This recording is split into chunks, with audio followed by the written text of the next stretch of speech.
भारत का education system, इस पर जितनी बात करी जाए उतनी कम है। और भाई साहब हम इसके जो प्रोडक्ट है और इसकी एक डार्क साइड भी है। आज हम बात करने वाले हैं the dark side of Indian education system के बारे में। इंडियन एजुकेशन सिस्टम में बहुत सारी खामियां है, लेकिन इसमें से मैं चुन चुन कर आपके लिए लेकर आया हूं। और हाँ गाइस, आप लोगों को मुझे कमेंट करके जरूर बताना है कि आप इनमें से कौन कौन से जो चीजें हैं जो मैं आपको बताने वाला हूँ उनसे आप रिलेट करते हैं। और हाँ, इसके सॉल्यूशन के बारे में भी आज के इसी वीडियो में हम बात करने वाले हैं और इस पर हम पूरी डिटेल में बात करने वाला हूँ मैं, तो इस वीडियो को एंड तक जरूर देखिएगा।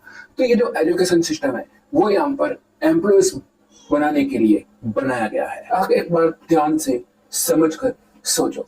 आप याद करो, आज से भारत में बहुत सालों पहले यहाँ पर भारत में एक गुरुकुल नाम की एक सिस्टम हुआ करती थी। और वो गुरुकुल में राजा महाराजा के बच्चे भी जाया करते थे और प्रजा के बच्चे भी जाया करते थे, लेकिन वहां पर आपस में बताया नहीं जाता था कि कौन राजा का बच्चा है और कौन प्रजा का बच्चा है। और वहां पर सभी को एक जैसी शिक्षा और दीक्षा दी जाती थी और एक ही जैसी परंपरा वहां पर गुरुकुल में निभाई जाती थी, यानी कि गुरु शिष्य वाली परंपरा भी चलती थी।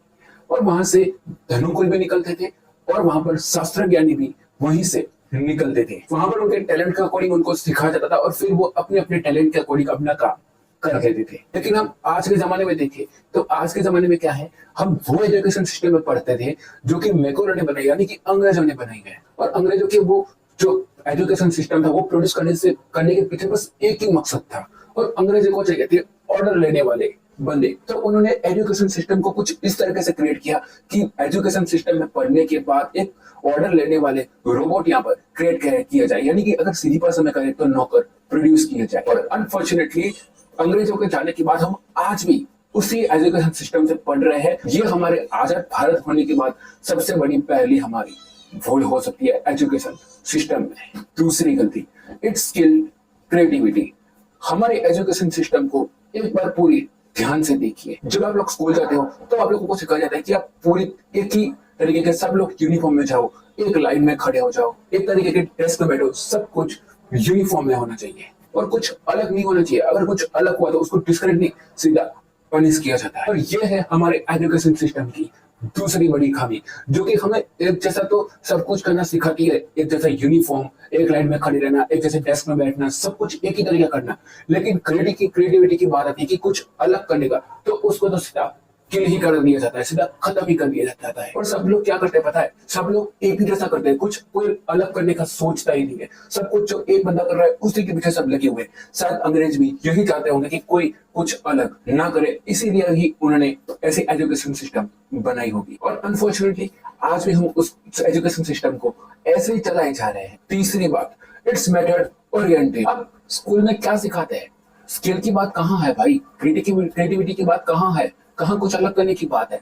आप बच्चों को क्या सिखाते हैं, वो पूरे साल एक बुक पढ़िए, चैप्टर 1 2 3 4 5 6 7 8 9, फिर आप पूरे साल रट्टा मारिए, उसके बाद एक एग्जाम दे दीजिए, उसमें आप वही चीज उगल के आ जाइए। और आपने ऐसे ही उगल दिया, उसके बाद आपको अच्छे अच्छे नंबरों से नवाजा जाएगा। और हमारा एजुकेशन सिस्टम भी कुछ इसी तरीके से आपकी याद करने की क्षमता को पूरी जिंदगी तपासा जाता है। और फिर यहाँ पर आपको केस किया जाता है कि आप अच्छे स्टूडेंट है या फिर आप भाई याद करने की क्षमता से आप कैसे किसी की स्किल टेस्ट कर लोगे, कैसे किसी की क्रिएटिविटी को टेस्ट कर लोगे। लेकिन नहीं, हमारे एजुकेशन सिस्टम में तो यही चीज चलती है और सबको ये चीज अच्छी भी लगती है। चौथी और आखिरी चीज, increasingly expensive cut, increasingly expensive. भाई एक बारी आप पैसे उठाकर देख लीजिए, ये इंडस्ट्री जो लोग होते हैं वो कितना चार्ज करते हैं। और उसके बाद वो रिटर्न ऑफ इन्वेस्टमेंट के बारे में आप बात करो। और अगर आपको यहाँ पर कोई पोस्ट डिग्री करनी है तो आपको हजारों में नहीं लाखों में खर्च करने पड़ेंगे पैसे। इसलिए ज्यादातर हमारे समाज में लोग लोन लेके पढ़ाई करते हैं और उसके बाद वो लोन का जो खर्चा होता है वो अगले 5 साल 10 साल तक वो उठाते रहते हैं और चुकाते रहते हैं। वो सारे परिश्रम, वो सारे स्ट्रगल के बाद वो जो रिटर्न ऑफ इन्वेस्टमेंट है वो कुछ खास नहीं है।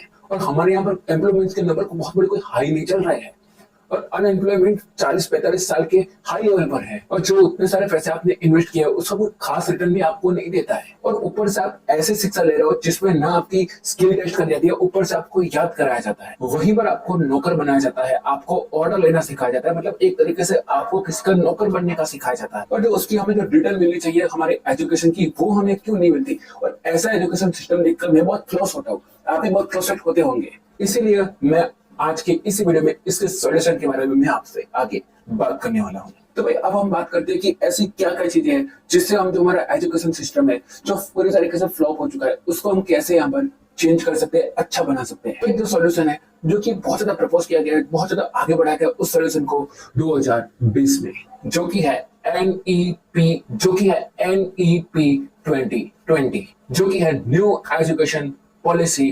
2020। और इसमें काफी सारे जो ऐसे सॉल्यूशन थे जो कि अब सजेस्ट किए गए जिसे लगता है कि हाँ इससे हमें काफी ज्यादा हमारे एजुकेशन सिस्टम में चेंज देखने को मिल सकता है। ये क्या है, ये कैसे काम करता है और ये कैसे चेंज लाएगा, अगर आपको ये जानना है, अगर आपको पूरी डिटेल में ये चीज चाहिए तो मुझे कमेंट करके जरूर बताओ। और कमेंट में लिखिए कि यस मुझे पूरी डिटेल में वीडियो चाहिए, तो मैं इसके लिए जल्द से जल्द वीडियो बना दूंगा। तो अब एक प्रॉब्लम ये है कि ये इम्प्लीमेंटेशन कब होगा और कैसे होगा। देखिए पेपर पर तो स्कीम बहुत अच्छी लगती है लेकिन इम्प्लीमेंटेशन इज बेटर की। और बहुत सारे स्टेट को भी ऑटोनॉमी दी गई है जो कि अलग अलग स्टेट के लिए अपनी एजुकेशन सिस्टम संभालते हैं, जो कि अपने जो स्टेट है उसके अंदर उन चीजों को अप्लाई भी करेंगे। और जो ये पॉलिसी है उसको यहाँ पर 29 जुलाई 2020 को यहाँ पर ऐड किया गया। और जो हमारी जो पुरानी जो यहाँ पर एजुकेशन सिस्टम है जो कि 1986 से जो लगी हुई थी उसको रिप्लेस करके यहाँ पर इसने जो न्यू एजुकेशन पॉलिसी यानी कि NEP है उसने यहाँ पर इसकी जगह ले ली है। तो यहाँ पर अब इसके रिजल्ट भी दिखने आपको शुरू हो चुके होंगे। और अब हम बात करते हैं दूसरे प्रॉब्लम के बारे में, यानी कि दूसरे सॉल्यूशन के बारे में। और जो हमारे एजुकेशन सिस्टम में जो दूसरा जो चेंज है वो हमें चाहिए कि एक रेवोल्यूशन चेंज चाहिए, जो कि आप बच्चों को जो इम्पोर्टेंस दे रहे हो, जो आप बच्चों को कुछ सिखा रहे हो, तो जो आप बच्चों को जो वैल्यू सिखाते हैं उसमें ना उसको क्रिएटिव थिंकिंग के बारे में कुछ सिखाते हैं, ना क्रिटिकल थिंकिंग के बारे में सिखाते हैं, ना ही लॉजिकल थिंकिंग के बारे में कुछ सिखाते हैं। लेकिन हाँ दूर दूर तक आपको पढ़ाई के टाइम पर तो ऐसा कुछ सिखाया जाएगा नहीं, लेकिन हाँ जब आप जॉब लेने जाओगे तब आपको इसके बारे में पूरे के पूरे सवाल किए जाएंगे। जब कोई स्टूडेंट पूरा अपना डिग्री ले लेगा फिर उसके बाद वो सोचेगा कि चलो भाई लॉजिकल के बारे में भी हमें पढ़ाई आगे करनी पड़ेगी। तो भाई इसको तो हमारे एजुकेशन सिस्टम में टॉप पर होना चाहिए, लेकिन ये तो कहीं दूर दूर तक दिखाई नहीं देता। तो भाई हम क्रिएटिव थिंकिंग को तो यहाँ पर हम इंपोर्टेंस देते ही नहीं है इतना ज्यादा कि जितना मैंने आपको पहले बताया। लेकिन हमारे एजुकेशन सिस्टम में क्रिएटिव थिंकिंग को जगह दे दी जाएगी, वो अलग अलग तरीके से हो सकते हैं। और यहाँ पर क्रिएटिविटी को कोई जगह नहीं दी जाएगी और क्रिएटिविटी को तो वैल्यू देना बहुत मुश्किल बात है। देखिए आप क्रिएटिविटी को तो वैल्यू बिल्कुल भी नहीं कर सकते आप, हाँ लेकिन आप क्रिएटिविटी को एनकरेज जरूर कर सकते हैं और इसकी बहुत ज्यादा आवश्यकता है हमें। जो तीसरी चीज है वो ये है कि मेक इट अफोर्डेबल, जो कि शिक्षा हम सबका अधिकार है, हम सबका अधिकार है। देखिए एजुकेशन के लिए पैसे लगते हैं, कुछ सीखने के लिए पैसे लगते हैं, ये जस्टिफाई है। लेकिन अभी के टाइम में जो एजुकेशन सिस्टम है और अभी के टाइम में हम कुछ क्रिएटिविटी या फिर कुछ भी एजुकेशन में हम कोई भी चीज में जाए, पढ़ने जाए, कुछ सीखने जाए, तो उसकी वैल्यू जो जस्टिफाई जो अमाउंट है उससे 10x 25x 50x या फिर 100x तक हो जाती है अभी के टाइम में। तो देखिए यहाँ पर भी अब गवर्नमेंट को थोड़ा बहुत इनमें इन्वॉल्व होने की जरूरत है। अब रही बात कुछ ऐसे इंस्टीट्यूट की जो कि जो टीचर वगैरह है, जो लोग ऑनलाइन अगर बच्चों को सिखाने की कोशिश करते हैं, कुछ लोग चार्जेस लेते हैं, कुछ लोग बिल्कुल फ्री में पढ़ाते हैं, तो ऐसे लोगों की वजह से हमें हो सकता है आगे आने वाले टाइम में भी कुछ ऐसी चीजें मिले जो कि हमें काफी ज्यादा फ्री में लोगों को सीखने को मिले, जिससे लोगों को काफी ज्यादा हेल्प हो जाएगी। तो हमें ऐसी एजुकेशन सिस्टम की जरूरत है।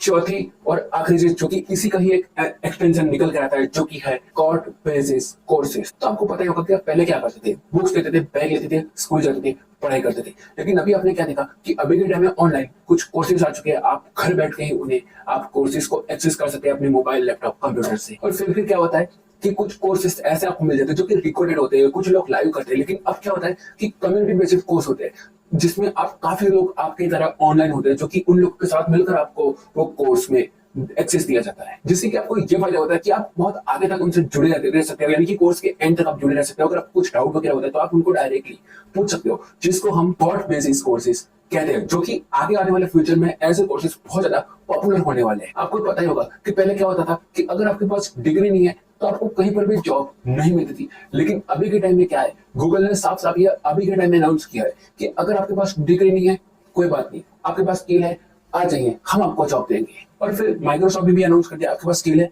आ जाइए हम आपको दे देंगे। यानी कि अब देखने से यही लग रहा है कि अब यहाँ पर स्किल को बढ़ावा दिया जा रहा है और जो स्कूल कॉलेज जो डिग्री वाला जो सिस्टम था उसको कहीं ना कहीं उसको हटाते जा रहे हैं लोग। और यही है जो हमारे फ्यूचर को, आने वाले फ्यूचर को डिसाइड करता है। तो भाई यही था मेरा एक छोटा सा वीडियो, जो मेरा एक छोटा सा opinion the dark side of Indian education पर। तो भाई जैसा मैंने आपको बीच में बताया कि मैं इसका पूरा डिटेल वीडियो लेकर आऊंगा, अगर आप मुझे कमेंट में बताते हैं कि हाँ मुझे पूरा डिटेल वीडियो चाहिए, और इस पर मैं बहुत सारा कुछ बोल भी सकता हूँ, और हो सकता है आपको आगे आने वाले कुछ और टाइम में अगर आपको कुछ अलग अलग पार्ट्स में मेरे वीडियो मिल भी जाए, लेकिन अगर आपको पूरा डिटेल में वीडियो चाहिए तो कमेंट करके मुझे जरूर बताएगा गाइस। आई होप आपको वीडियो पसंद आएगा। मैं आपको मिलता हूँ नेक्स्ट वीडियो के साथ। अगर आपको ये वीडियो पसंद आए तो वीडियो को करके लाइक, चैनल पर नए तो चैनल को करके सब्सक्राइब। मैं आपको मिलता हूँ नेक्स्ट वीडियो के साथ। अगर आपको ये वीडियो पसंद आए तो आपको ये वाला वीडियो भी जरूर पसंद आएगा। मैं आपको मिलता हूँ नेक्स्ट वीडियो के साथ। तब तक के लिए जय